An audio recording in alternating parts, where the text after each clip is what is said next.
I accompanied my wife to the hospital for her prenatal checkup, and there I ran into my former brother-in-law, whom I hadn't seen for a long time. He glanced at me and, just like before, started blaming me. "At your age, you're still pulling disappearing acts.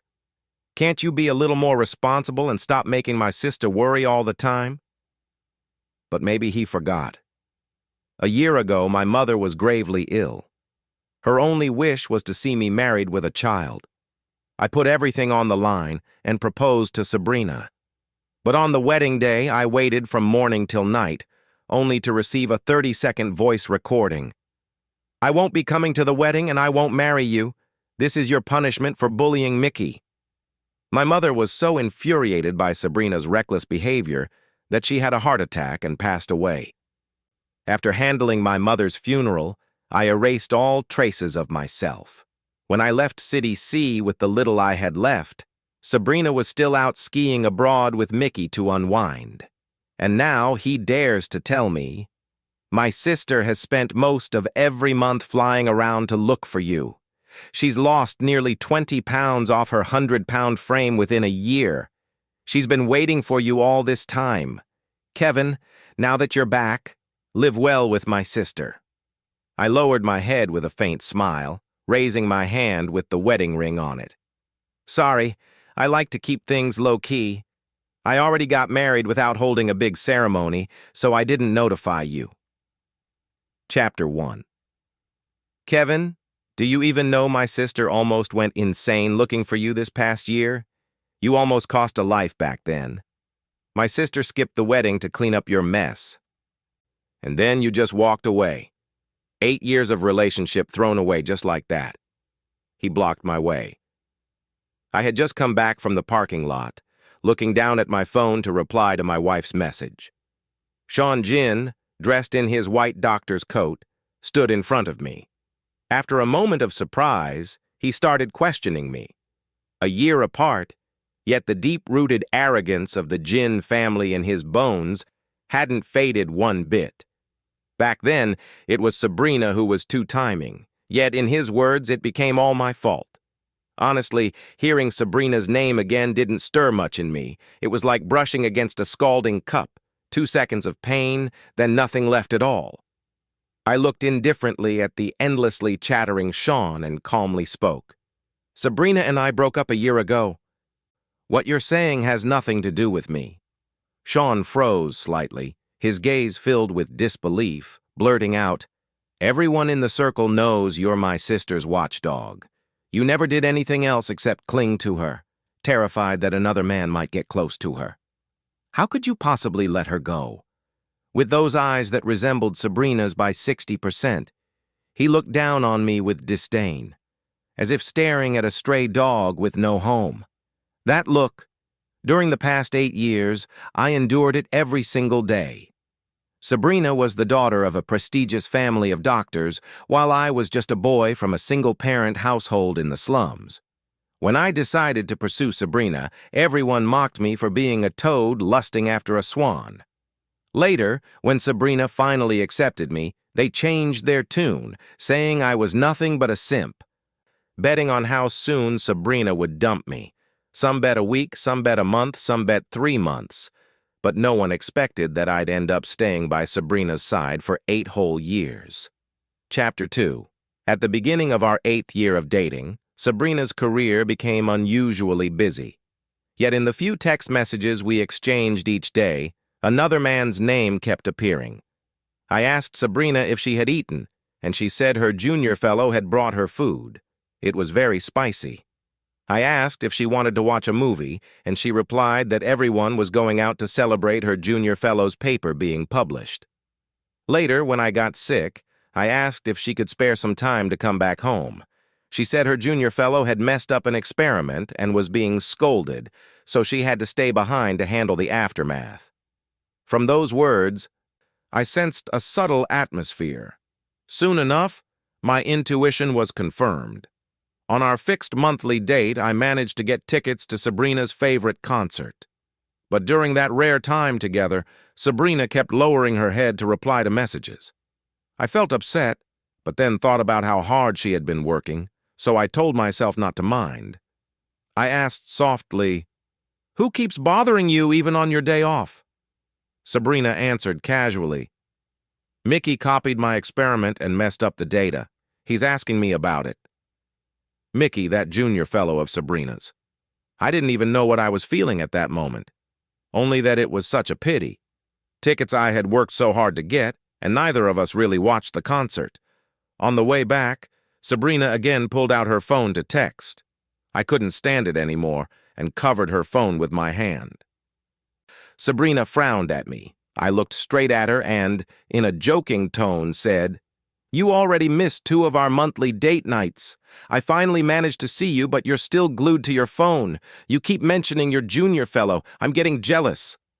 When I said that, I thought Sabrina would laugh it off and maybe stop bringing him up so often. But I never expected those words to anger her. Her face instantly turned cold. "Kevin, when did you become so sex-obsessed?" "I'm just helping him grow faster, that's all." After that night, Sabrina started a cold war with me. She stopped replying to my messages altogether.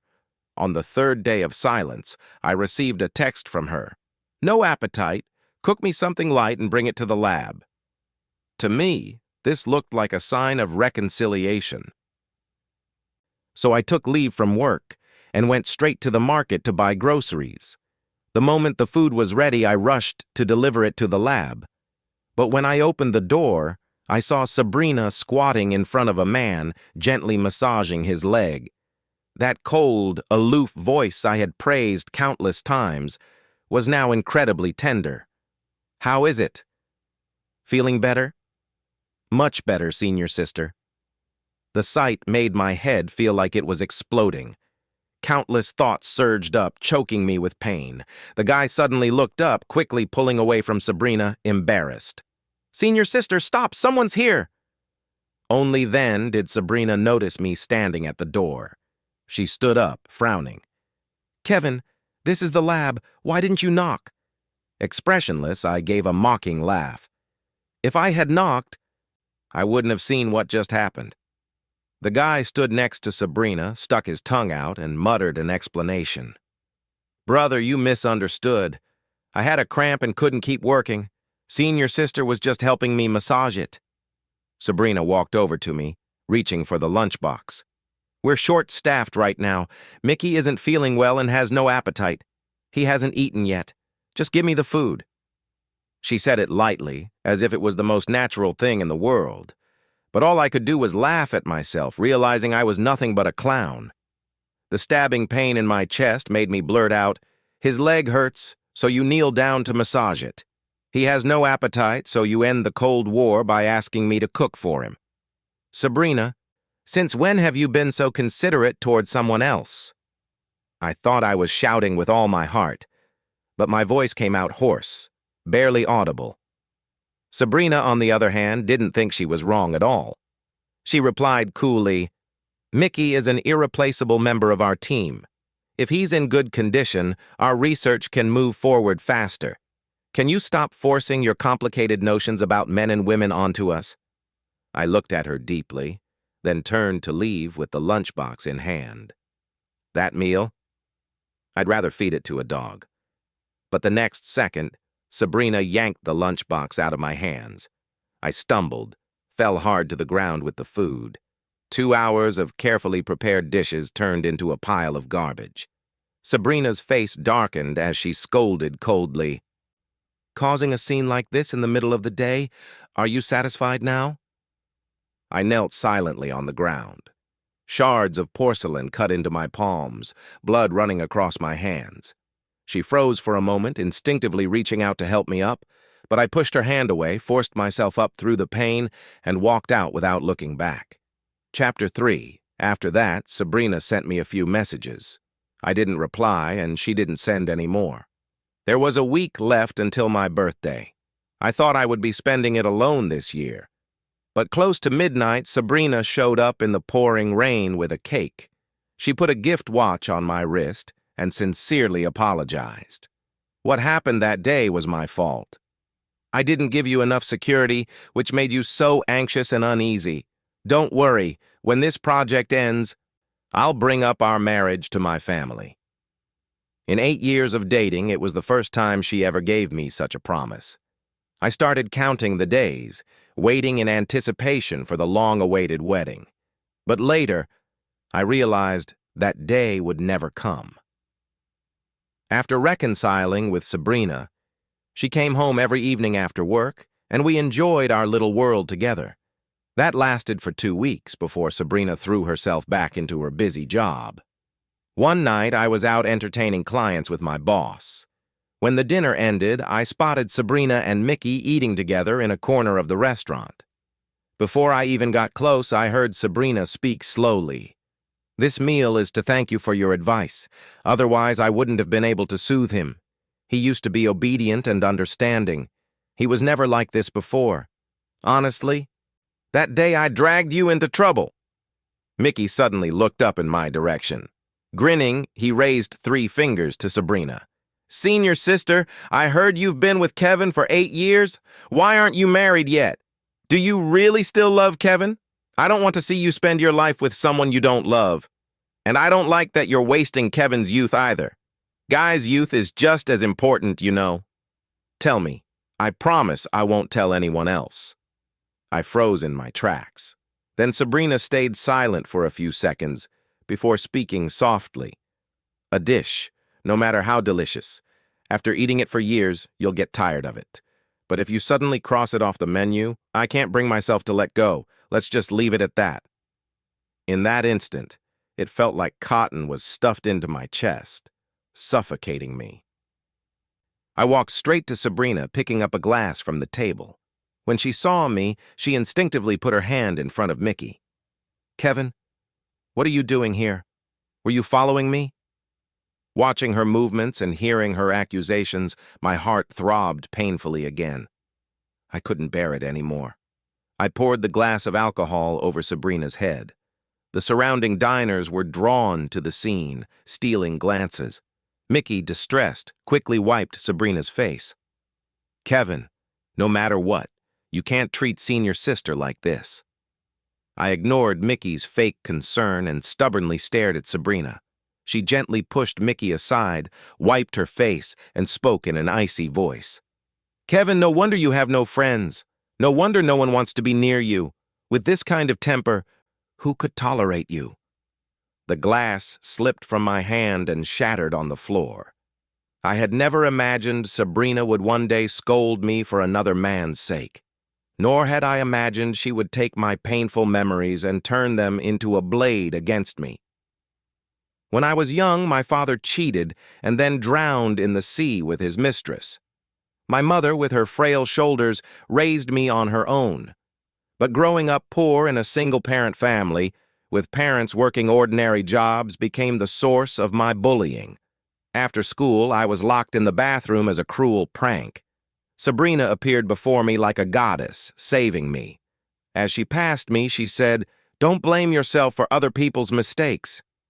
But now, she had torn apart those very words herself. Looking at Sabrina, my tears suddenly fell, streaming uncontrollably. But without even sparing me a glance, she left the restaurant with Mickey. Chapter 4. On my way back, I received a call from the hospital. I learned that my mother's condition had worsened. She had already been rushed into the emergency room. I couldn't afford to grieve. I told the driver to turn around and sped to the hospital. My mother temporarily escaped danger, but the doctor said that episodes like tonight's would keep happening, and my mother probably had only 1 month left to live. I stayed by her hospital bed, my eyes swollen from crying. My mother gently stroked my hair, just as she always had. "Son, don't cry. It's a good thing if Mom goes. Then I won't be a burden on you anymore. My only regret is not being able to see you get married and start a family." I wiped my tears, held her hand tightly, and said with all seriousness, "Sabrina already promised to marry me. I was planning to tell you the good news in a few days. Mom, don't worry. I'll make sure you get to see me marry with your own eyes." Leaving the hospital, I immediately called Sabrina. No matter what had happened between us before, all I hoped was that this time she would cooperate with me. But I didn't know then. This was a decision I would regret for the rest of my life. As soon as she picked up, I rushed to speak. "Sabrina, let's get married sooner. My mom's condition has worsened. I want her to leave this world peacefully." On the other end, Sabrina stayed silent, saying nothing. A sinking feeling hit my heart. My voice trembled. "Sabrina, you don't want to—" She didn't answer me. Instead, she asked a different question. "Do you know Mickey tried to jump off a building yesterday? Someone mailed an anonymous letter to Mickey's school accusing him of being a homewrecker. The scandal blew up and Mickey tried to jump to prove his innocence. He was saved, but now his emotions are very unstable. Kevin, I'll just ask you once. Was that letter sent by you?" I was shocked. Then I understood, disbelief overwhelming me. "Sabrina, you think I sent that letter? We've been together 8 years. Don't you know what kind of person I am?" I was furious. So wronged it drove me to madness. But Sabrina's voice remained unnervingly calm. "If it wasn't you, why are you getting so worked up? I've agreed to the wedding, just start preparing." Then she hung up. I sent her messages afterward, but she avoided the topic completely. Time was slipping away, so I stopped concerning myself with Mickey's suicide attempt. I busied myself determined to organize a wedding in just 2 weeks. During those 2 weeks, I didn't see Sabrina even once. Fittings for the groom's suit and her wedding dress were done separately. In our chats, she only replied once every 3 days. When I asked, she just said she was too busy finishing up her project. So I stopped pressing her, shouldering all the preparations myself, not letting Sabrina worry about a thing. At last, the wedding day arrived. I stood in my groom's suit, waiting from morning till night, my hope turning to despair. The seats for the bride's family remained empty. I called Sabrina 100 times. No answer. Only one new voice message sat quietly in WeChat. "Kevin, I gave you a chance. If you had admitted on the phone that you were the one who sent the letter and obediently apologized to Mickey, I would have attended the wedding. I would have still been your bride. But now it's too late. I won't come to the wedding, and I won't marry you. This is your punishment for bullying Mickey." Chapter 5. Sabrina's reckless willfulness cost me my mother's life and severed my 8-year relationship with her.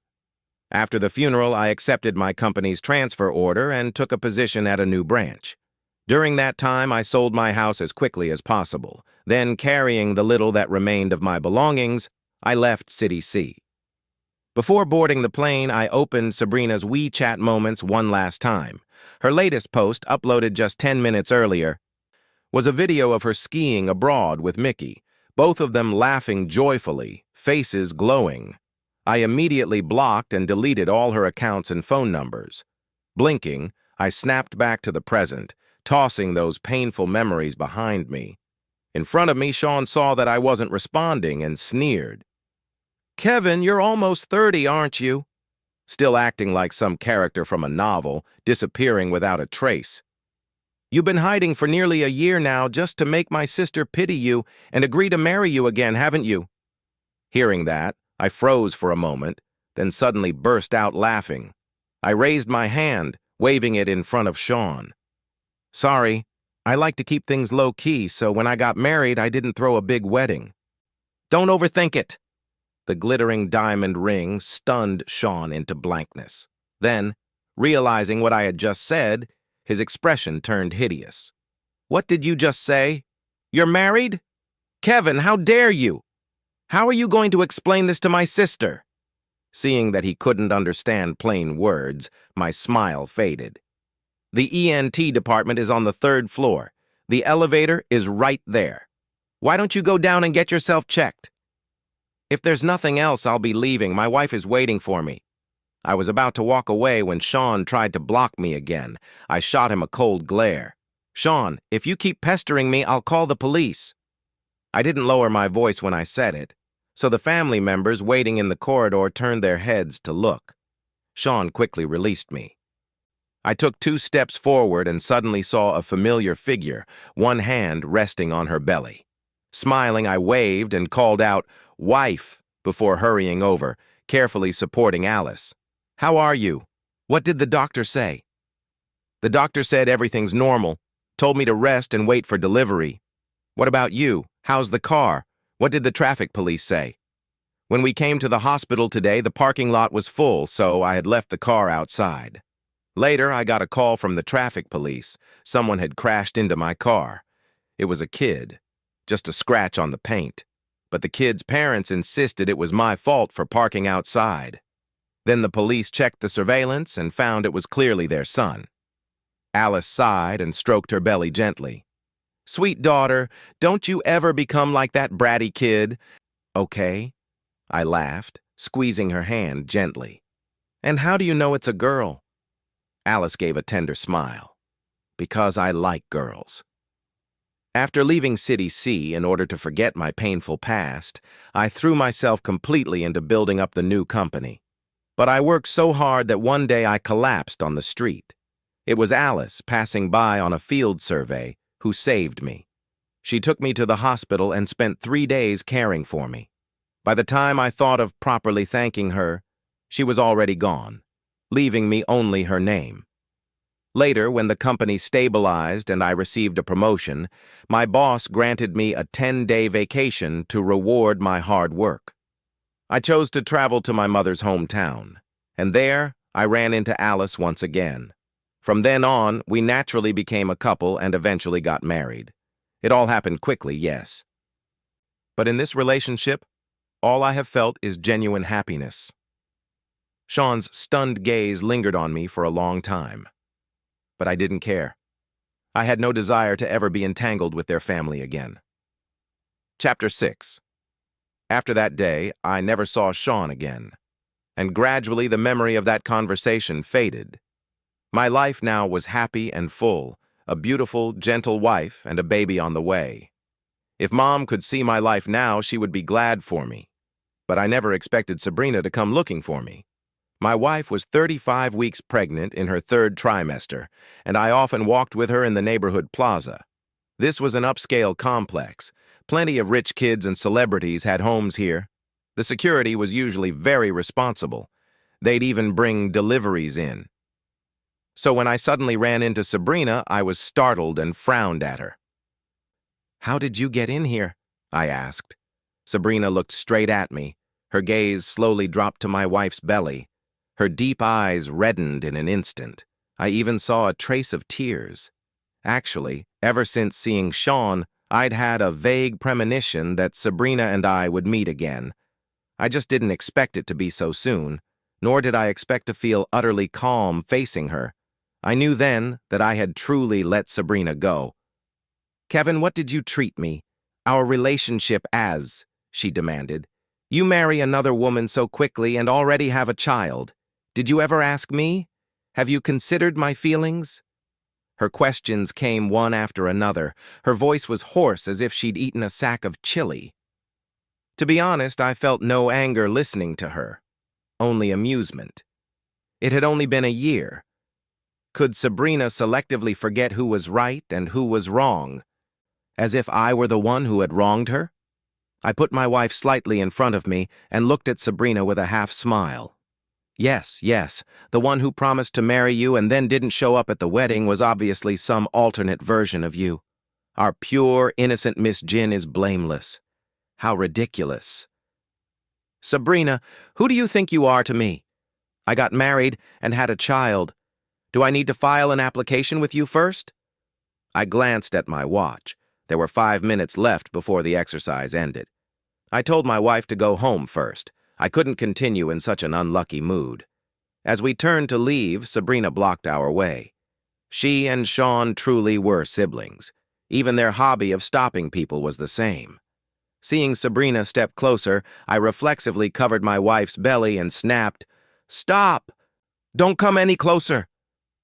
Sabrina realized her loss of composure and halted. As if stung by my protectiveness, she forced a bitter smile and said, "I didn't mean anything. I just wanted to have a proper talk with you. I never intended to break up with you. I wanted to punish you. That anonymous letter you wrote nearly killed Mickey. He threatened to call the police and accuse you of slander. I couldn't just watch you get arrested. I couldn't stay indifferent. I thought if we can't get married that time, then we'll do it next time. But I didn't expect you to give me no chance at all. I understood then. All the chain reaction had started from Sabrina's presumptions. After 8 years together, when trouble arose, her first response was to question and probe me. She never thought to trust me. Sabrina's words came out incoherent. Her eyes were bloodshot and she looked pitiable. But I felt nothing but disgust. I cut her off without hesitation. "Are you done?" I said. "After 8 years, you'd rather believe someone you've known for 3 months than trust me. What right do you have to question me? You make it sound noble. Mickey tried to kill himself. You thought I sent the anonymous letter, so you were afraid I'd be arrested. I wish you had reported me back then and had me arrested. At least then I wouldn't have been smeared by you people for so long. I waited from morning till night on our wedding day. I called you 100 times. What I got in return was humiliation, shame, and my mother's life. I told you my mom was dying and that she wanted to see me married before she left. I begged you, even if it meant putting on an act, just cooperate this once. But you destroyed everything, and you killed her." My face was calm, but my voice broke with sobs. I had never imagined Sabrina would, for such an absurd reason, let me walk alone through those humiliating, unbearable days. That wedding was the most regrettable decision I had ever made in my life. Chapter 7. Sabrina tried to explain. When Mickey tried to jump, we checked the surveillance. I saw a man with a similar build to yours. He was even wearing clothes like yours, so I thought. Did you actually see that person's face with your own eyes? Did you actually hear that person speak? Sabrina went pale and shook her head. I was furious and hurt. There are so many people with similar builds, and so many people wear the same clothes. You put those two things together and think I would grandly send that letter? Don't you find that strange? Don't you think someone deliberately arranged for you to see that? I can't believe you didn't consider that, yet you stubbornly pinned the blame on me with not a shred of evidence. Compared to me, someone you've been with for 8 years and are tired of, you prefer your younger junior fellow, so all you can think about is getting justice for him. Sabrina seemed about to argue, but I cut her off immediately. Don't deny it. Our wedding was ruined, and when I left City C, you were in Switzerland skiing with Mickey, weren't you? That's it. I don't want any contact with you. Please leave. Hearing that, Sabrina staggered for a moment, then steadied herself and slowly shook her head. No, I came here today to take you away. I admit I was wrong before. Let me take care of you from now on. Kevin, let me make it up to you. I stepped forward and slapped her hard. Sabrina wore the bright red finger marks and forced a smile. If hitting me makes you feel better, if it will make you forgive me, then hit me more. No, one slap is already disgusting enough. If I hit you again, this hand would be useless. I took a wet wipe from my small bag, and in front of Sabrina, cleaned each finger one by one. Watching that, Sabrina's eyes stung. Kevin, do you really want to be so distant with me? She asked. I still love you. Just get a divorce, and I'll accept you and your child. I'll raise her as my own. I gave a cold laugh. Sabrina, you're full of hot air. What use are your promises? I took out my phone and called property management to have Sabrina escorted out. Seeing how merciless I was, Sabrina's voice trembled as she called my name. I ignored her. Security soon arrived and led Sabrina away. Watching her being taken with her arms restrained, leaving in such an embarrassed state, I turned my gaze away calmly. Later, the head of community security came to my door carrying a small fruit basket to explain. Sabrina had been able to get in because she bribed a new security guard. That guard had since been dismissed and will never be hired again. On the way home, Alice gripped my hand anxiously. "Honey, are you okay?" she asked. I thought for a moment and decided to tell her that Sabrina had come by.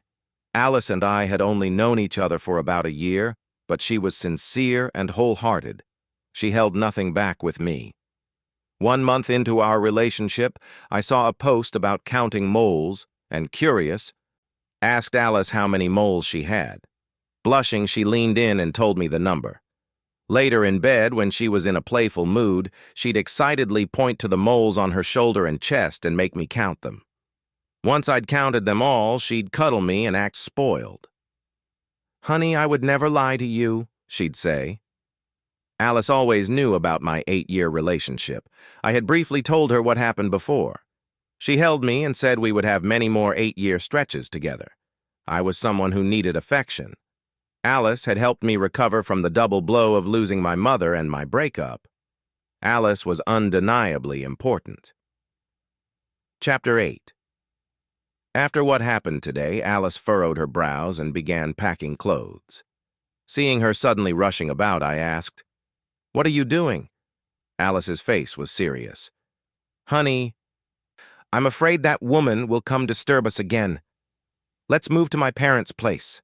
They've been urging us for a while, and besides, there are maids, helpers, and security there. She wouldn't be able to get anywhere near you." Seeing her acting as if we were facing a great enemy, I stepped forward and pinched her cheek. "What are you afraid of? She doesn't dare do anything to me. And so what if she comes? If she comes once, I'll drive her away once."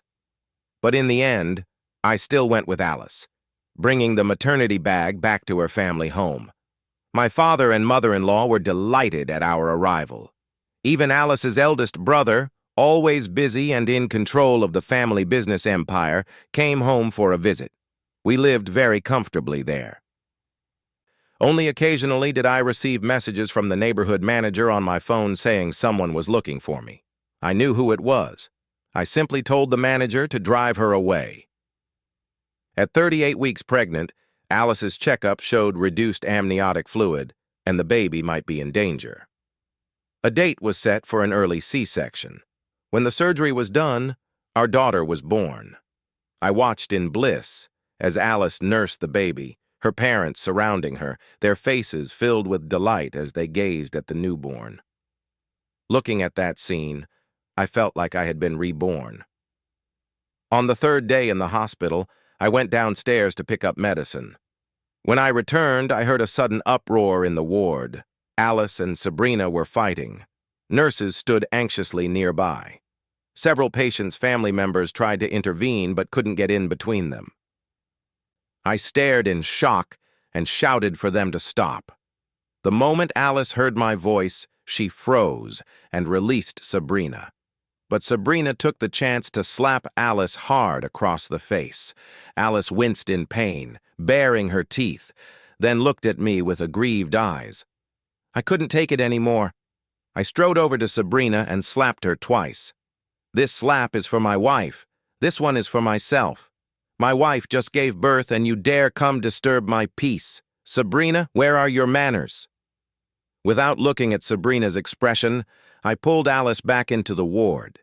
From Alice, I learned that Sabrina had shown up at the hospital early that morning, lurking in the nursery, staring furtively and even trying to touch our baby.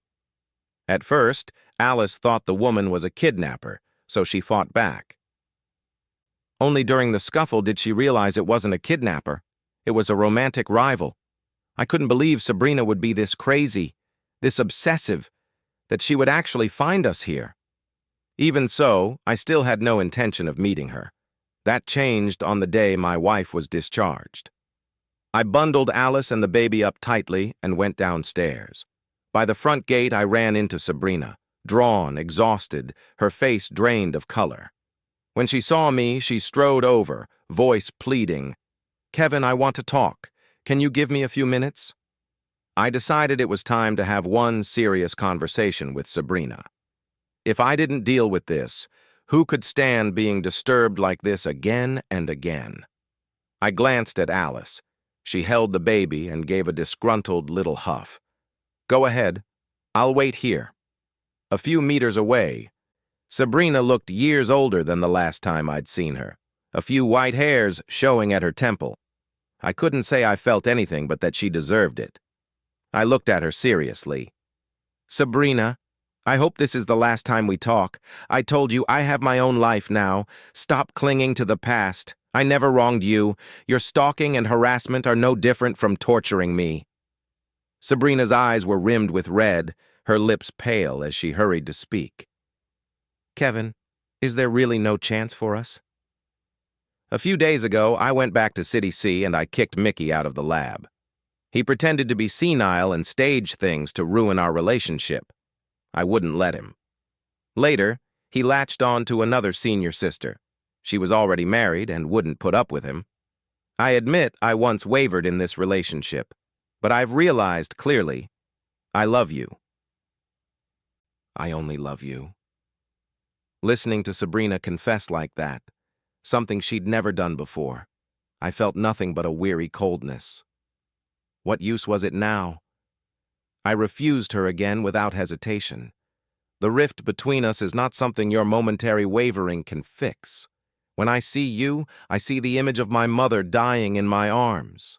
When I see you, I have nightmares. Sabrina's lips trembled. The tears she had held back finally fell. I said nothing more. I turned and walked back to my wife and daughter. I had found my happiness. This was my happiness.